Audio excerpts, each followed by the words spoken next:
Assalamu alaikum. So I'm thinking about the Arabic language compared to the English language when we're talking about Islam and doing our prayers and doing our connection times in our salah. And I've realised there is such superiority to the Arabic language when we are communicating with God. Now, I might have a degree in linguistics, but I don't have a degree in speech therapy or phonetics or anything, so I don't know the exact proper words for what I'm about to tell you.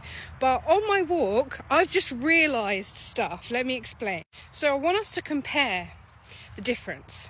So let's look at one of the main phrases in Islam, which I believe is very transcendental and alchemical when we say it. And it is La ilaha illallah, which means in English, there is no God but God. So let's look at this. La ilaha illallah. So there's La ilaha illallah, La ilaha illallah, La ilaha illallah. There's a lot of L action. There's a lot of tongue touching the mouth, and there's a lot of ilah. Okay? It feels spiritual. It feels luscious, actually. It feels connected, and it feels good in nature. I'm pretty sure on the path of Sanatana Dharma, there is a sound that has la in it, which connects us to the parts of our body. In fact, I think it's the root of the body. Lam, I think it is. Allah, okay? It's the root. It connects us to our core. It grounds us to the earth. There's a lot of that in this phrase. Also, think about la la la. La la la lullaby, la la love, light, luth. Okay, light in Spanish. La. It's very open. La la la la la la la la la la la la la la la Allah la la. And the airs like la ilaha illallah. It's very open. Like wara wara waru. No, it's sounds more like spirit, like actual air, right? Spirit. There's also something about actually touching the top of your mouth with your tongue in a rhythmic way that feels meditative. Now, let us compare it with the English, okay? There is no God. I mean, already, even just think about God. Go, do, Allah, God. It's just not the same. It ain't the same. There. I can't explain myself. But just let me know if you understand and catch my drift. There is no God. But even with all these gutturals, are the gutturals? Okay, no, guttural. That's the g. But then there's nasals like no. But is a bilabial or something. But altogether, I'm not getting a psychosomatic sense of peace or spiritual connection. Right? You can hardly get into a meditative state by saying, there is no God but God. If you remove the meaning for a second and just focus on the sounds, there is no God but God. There's a lot of stopping, no God but God. It isn't fluid. Also, if you just look at the opening of Al-Fatiha, okay, just compare this now.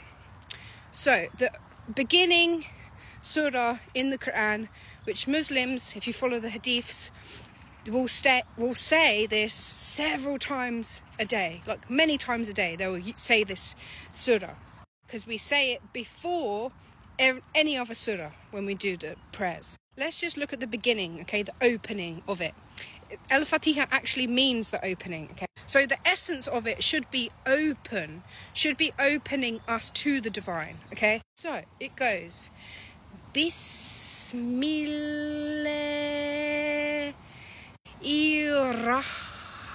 الرحمن الرحيم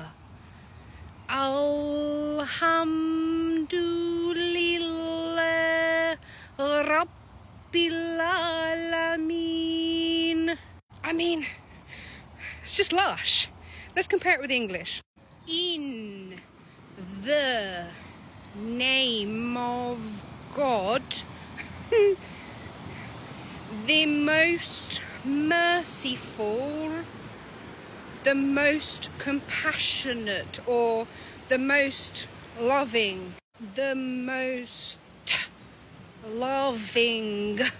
See, there's all these sounds again that is sounds, I don't know, it's just not the same. And the next part, all praise be to the Lord of the worlds. I mean, even if you try and put a melodic spin on it, it just ain't the same because of all of these b, p, d, All praise be to the Lord. It's still it's just not the same. You can't get into a fluid state. And I think in your salah, in your connection time with God, you need to be fluid, because in the unseen world, it is fluid. It's more. I've spoken about this before. It's a feminine state, and what I mean by that is, it's a state of magnetism. You are becoming magnetic, you're becoming still, you're not being active. It's not as ritualistic as they make out, or at least it's not supposed to be. You're supposed to be in a meditative state, in a state of connection or a receptivity. That's what I mean by feminine. It's not action, you're not penetrating, you are receiving. Anyway, so in the Islamic world, there's a lot of debate around this, like, you can still do salah in English. Of course you can. But, you know, there must be a reason why Allah gave us the Quran in Arabic. He chose, and remember it's not man, but God chose Arabic for a reason. And I truly believe one of the biggest reasons, Allah knows best, but one of the biggest reasons must be the connectedness that it allows. The sounds and the flow.